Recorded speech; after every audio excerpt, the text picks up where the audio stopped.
Hi, it's Jared here again, and this time I wanted to make a video about teeth, uh, about dental and oral health, and I wanted to talk about my views and practices and thoughts on taking care of your mouth.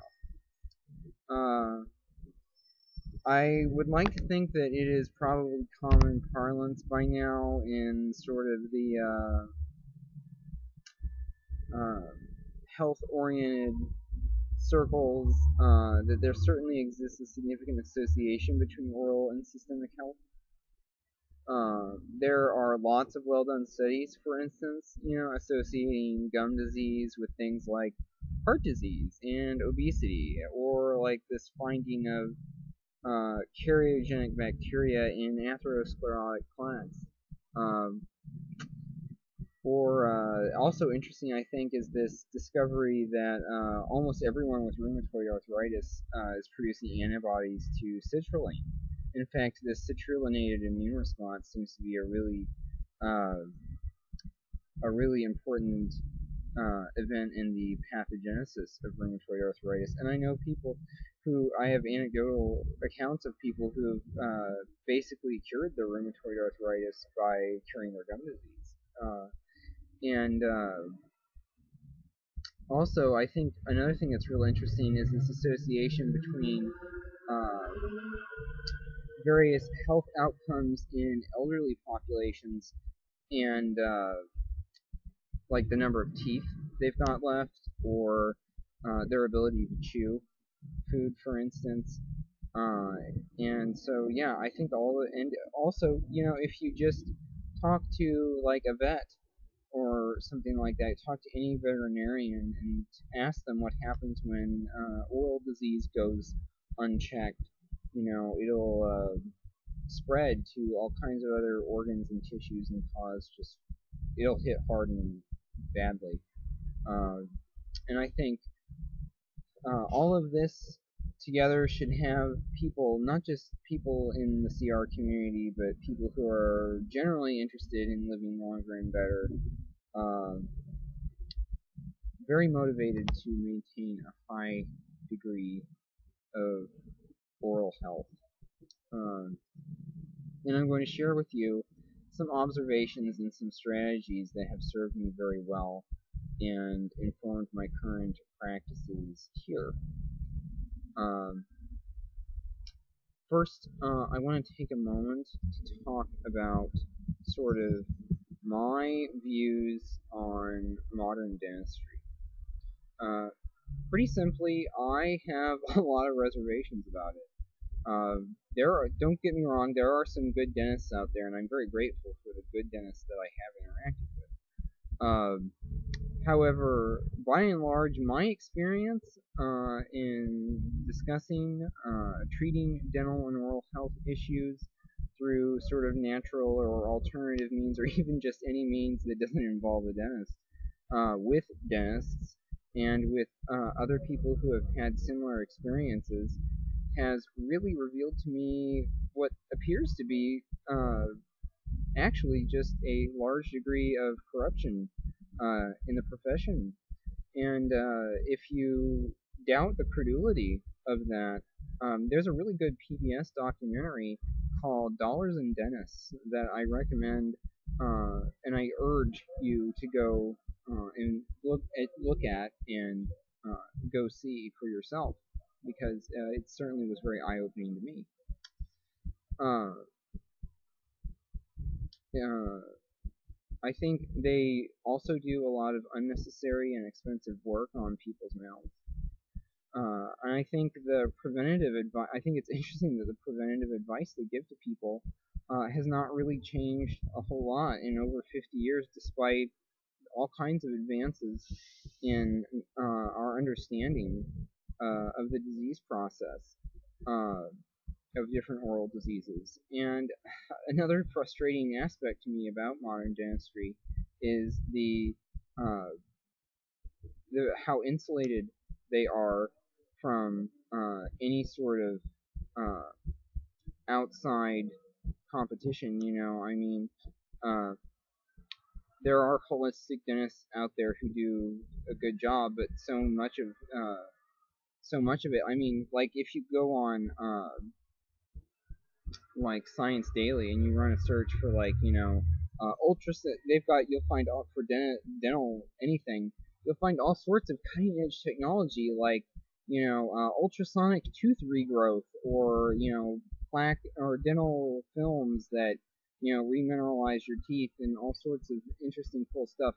And I feel like you hear about that stuff in these science news things, and then it never materializes. And I've been hearing about stuff like that for over 10 years, and it doesn't seem to ever that technology never seems to trickle down to the average person, and it never gets followed up either. And when I see what's going on in the dental uh, in the community of dentists, it is not terribly mysterious to me why that is, and I think anyone else who honestly examines it will come to very similar conclusions. But anyway, enough about all of that, and also I think everyone knows that I'm not a fan of mercury fillings or fluoride or anything like that. Although I do want to say that I think if you are in a position where you have to get a filling, which if you've had a large degree of tooth structure that's been compromised, you have to get a filling. I'm not afraid of these composite fillings made from BPA. I am not a huge I am a huge skeptic of a lot of the claims about the problems with BPA. I don't find a lot of it to be very compelling, and I think they're a heck of a lot safer than the mercury fillings, and so I would urge you to not be scared away from them if that's your best option on the table. Anyway, moving along, and I also want to say that my opinions on this matter on dental and oral health in general have been influenced in a large degree by the success that I have had in developing my own oral self-care protocol that has reversed and controlled the progression of my own, not just controlled, but reversed the progression of my own dental problems. And so naturally, I would want to share all of this. I'm very excited to share all of this with other people, right? Because I've had great results here, and I would pit what I do against any standard dental care procedure any day of the week. I would love to have some randomized controlled trial comparing what I do to the standard recommendations in dental care, because I know if you really had a group of people doing what I do every day, they'd just leave everything else in the dust. I really have a lot of belief that would be the case. Now, I would also, on the subject of oral health problems, I want to say that I think that what you're going to find out there, sort of, in terms of what you see, what you usually find in terms of oral health problems is that they tend to fall into one or two general categories. And the first category of problem that people run into is basically an acute problem, right? They have one cavity spring up out of nowhere, and they have not really had a very bad history of it, but gosh, it hits, and it hits hard, and it's a big problem. But it's mainly isolated to like one tooth or one part of the mouth or something, it's not, and then once that's taken care of, whether it's the disease simply running its course, which thankfully does not happen very much in the modern world, or from it being filled or drilled or extracted or whatever ends up happening to it, that's basically the end of it. And then the other thing, and it's basically, that's all there is. Now, the other type of problem you see is more of a chronic sort of problem, and it basically, as far as I can tell, originates from problems with sort of your saliva and mouth pH. Well, I mean, all dental caries and everything boils down to mouth pH. but it's not just a localized problem. It's a problem with your body actually creating, a sufficiently alkaline rich saliva, and making a lot of saliva that is sufficiently alkaline, to promote the health of your teeth, because your teeth are in sort of a constant state of mineralization and demineralization, and they need that very mineral-rich, highly alkaline saliva to maintain their structure and their health. And so do your gums. Your gums need that too, because that highly alkaline, high output of highly alkaline saliva creates an environment in which a lot of the gum disease pathogens do not grow very well. And so that's sort of the best case for oral health. And then some people naturally have that, and so they never have any sort of dental problems, and other people just really have a naturally acidic sort of mouth environment, and other things they do not help that out. And so that is sort of my analysis of sort of what I've seen in dental problems. And then, of course, I could get into a full explanation about how, that drop in pH triggers the expression of matrix metalloproteinases, and it's linked to inflammation and all these the rest of basically the disease process of virtually every other chronic disease. So anyway, but no, I could go on about that, but I won't. I think that information is highly accessible, and most of you already understand a lot of it. So I'll get to sort of what I do and what I've arrived at, and I think the first thing, I think there's sort of 4 prongs to what I do in my own approach to taking care of my own mouth. And the first, I would say, of course, and I'm going to say this for like every problem, but it can't be repeated enough, because there's so many people out there who just don't want to go through the trouble of appreciating the full gravity of this point, and that is that the same sort of healthy diet I recommend generally is going to be really good for your teeth. Your diet ought to supply a large amount of minerals, for building and maintaining your tooth structure, and like calcium and magnesium and everything, and it ought to supply enough vitamins that are relevant to your dental health, like vitamin D and vitamin C for producing collagen and everything. And whatever the case with vitamin D, I've already touched on my sort of counter thoughts on that recently in my last video. But whatever the case with vitamin D, of course you should be getting enough to maintain your healthy dentition. I think most people agree with that. And of course, one of the advantages of eating a diet that is very low in calorie density and high in bulk and fiber is that you have to chew a lot. And that high moisture, high fiber, high bulk food that requires a lot of chewing provides a good sort of stimulus for your mouth and teeth and gums. Like any other part of your body, if it's not used, it requires that constant stimulus to promote maintenance of your tissues. And so,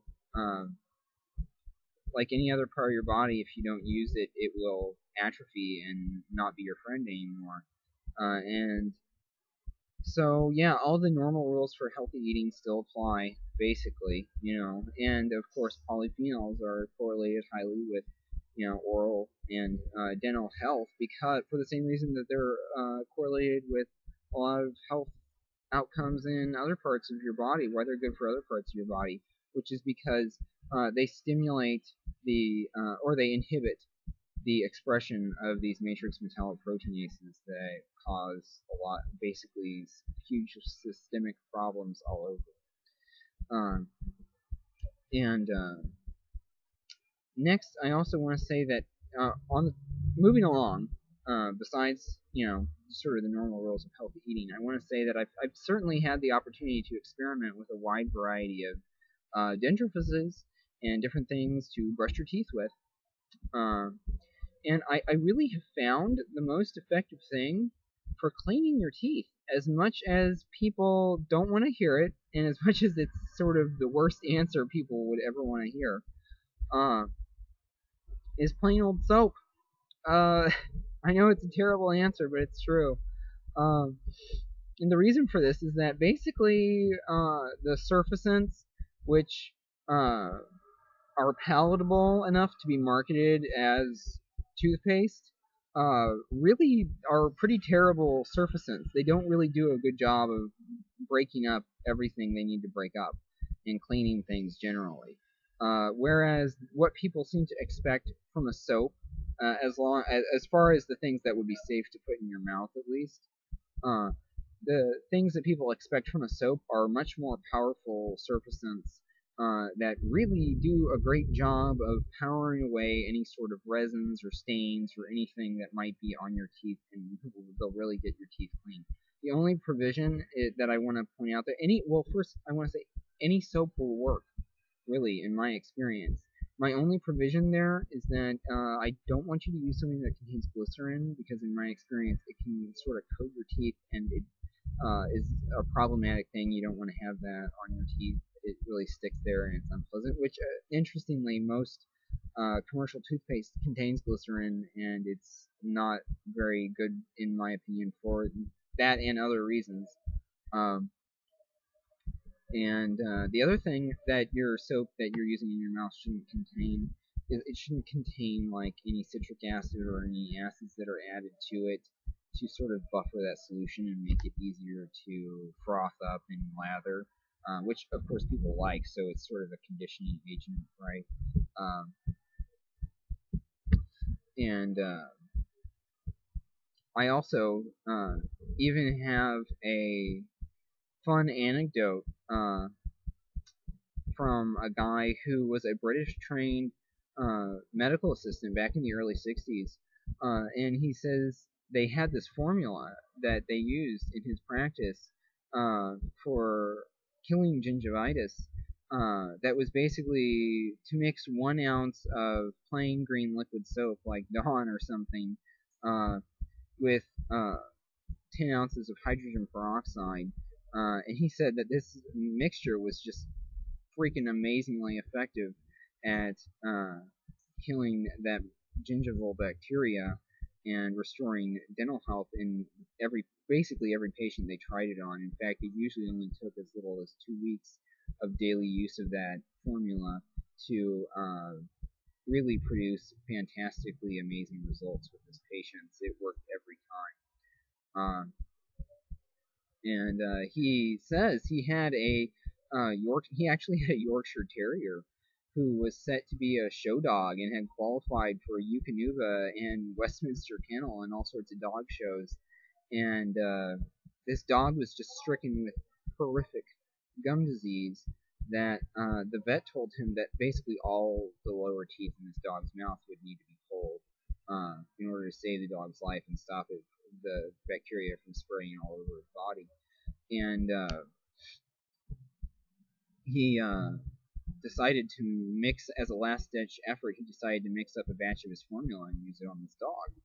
And the gum disease was actually so bad that he could barely bring himself near the dog's mouth. It stank so badly. And when he tried to brush this dog's teeth, the gum disease was so advanced that the teeth would almost completely lay flat against against the dog's tongue, actually. So this was not, low-grade gum disease. This was pretty severe. And he said he just, at first, when he started doing that with the dog, brushing the dog's teeth with that mixture, he bled quite a bit, but as he just kept at it, and gradually the bleeding became less and less, and his gums became healthier and healthier. And after about 4 weeks of doing this, the dog had basically made a completely miraculous recovery. and was so. In fact, it was such a dramatic change that he would actually let the dog come up and kiss him right on the face afterward, because his breath was so nice and fresh. Eventually, and when he took the dog back to the dental vet, the dental vet was totally flabbergasted. He had no explanation. He said, "Just keep on doing whatever you're doing. You're doing a great job." Uh, Although, he did sort of add sarcastically, or seriously for that matter, that he didn't think the vet was going to tell anyone else about uh, the success of that treatment. Um, and I also have, sort of on this note of soap as a dentifrice, I have a friend who has a great grandfather, or a friend in the raw food community who has a great grandfather who lived to be 102 and had very healthy teeth and gums his whole life, and used plain old ivory soap to brush his teeth every day. Said it kept his mouth fantastically healthy, and uh, by all evidence, it seems to have worked for him. Um, I, I certainly am a convert of it just based on my own use of it, and it really gets your mouth amazingly clean. It really does a good job. And now, if you're naturally, I run into a lot of people who I explain that to, and they're understandably squeamish about sort of the flavor of putting soap in their mouth. If you're squeamish about it, there is certainly, I know there is a company out there that makes tooth soap, right? And they make it flavored, right? And it supposedly tastes pretty decent. So if you're squeamish about it, that might be a potential solution. For myself, I'm too much of a tightwad. I'm willing to just grin and bear it in order to save a few bucks. So I just use, whatever's handy. Uh, and yeah, soap would be my first thing that I use. The next thing I would say is that I'm a huge fan of is xylitol, that I use on a daily basis is xylitol. I freaking love xylitol. Xylitol's just basically totally amazing. I love xylitol. And this probably isn't the first time you've heard about xylitol in conjunction with dental health, as there has been for a long time, ever since the studies that were done in some sort of Scandinavian country on school children, where they replaced all the sugar in the public school system with in the snacks with xylitol, and they did a lot of well done studies showing that basically xylitol is pretty friggin' amazingly effective at preventing dental caries.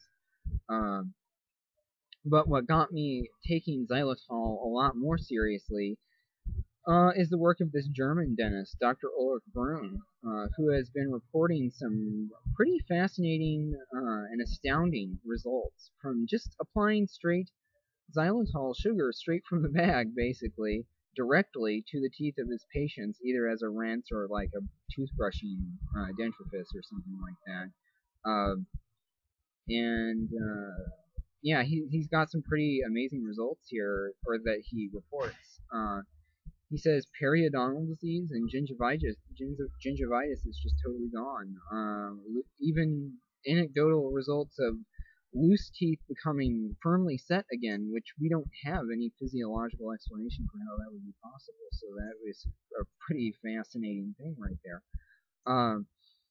And he's also reports that any existing dental caries under that treatment become basically completely arrested, and with enough time and consistency, they will remineralize up to a certain degree, right? As long as you don't have, a huge amount of tooth decay or a huge amount of tooth structure compromised by the point you start intervening with it, you know. And another thing he notes is that his patients have dramatically reduced dental plaque, understandably, because you don't have the bacteria producing it. And another thing is basically a total loss of tooth sensitivity, especially tooth neck sensitivity, which can be a hugely painful thing for people. And it basically is totally gone after a very brief time of consistent application. Also, and sort of another weird benefit is that your tongue becomes extremely pink and this nice pink healthy color all the time because that bacteria cannot produce that nasty film that builds up on your tongue naturally, for most people at least, and so it keeps your tongue nice and pink and healthy, and you never have to like clean it or anything. It's wonderful. And there's also some sort of evidence being generated from other people, not from him, but to indicate that xylitol use is effective at preventing sort of upper respiratory tract infections and ear infections. Generally, and it generally has positive effects on the microbial environment of your mouth and upper respiratory tract, and it's really good for a lot of reasons. I'm a huge fan of it. Dr. Brune also reports that xylitol seems to be a lot more effective than chlorhexidine, even at preventing infections around new dental work, such as a tooth implant.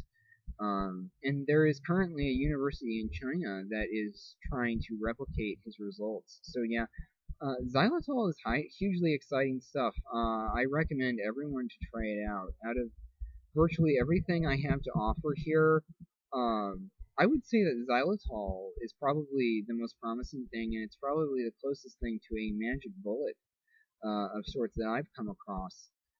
It's pretty amazing stuff. I do, however, want to offer one caveat about using xylitol, is that if you're someone who's using a probiotic, eating probiotic food or using a probiotic product frequently on any sort of regular basis, where those probiotics are sort of sitting in your mouth and on your teeth, you do not want to use xylitol as your primary dentifrice. You have to use something else to clean out those lactic acid bacteria from your mouth before you use xylitol, because while xylitol is not easily consumed by most types of bacteria that produce tooth decay, if you've got just a huge amount of lactic acid bacteria sitting on your teeth from some high-dose probiotic or something like that, they will eat that xylitol, and that xylitol will turn from your best friend into your worst enemy. I found this out firsthand. So definitely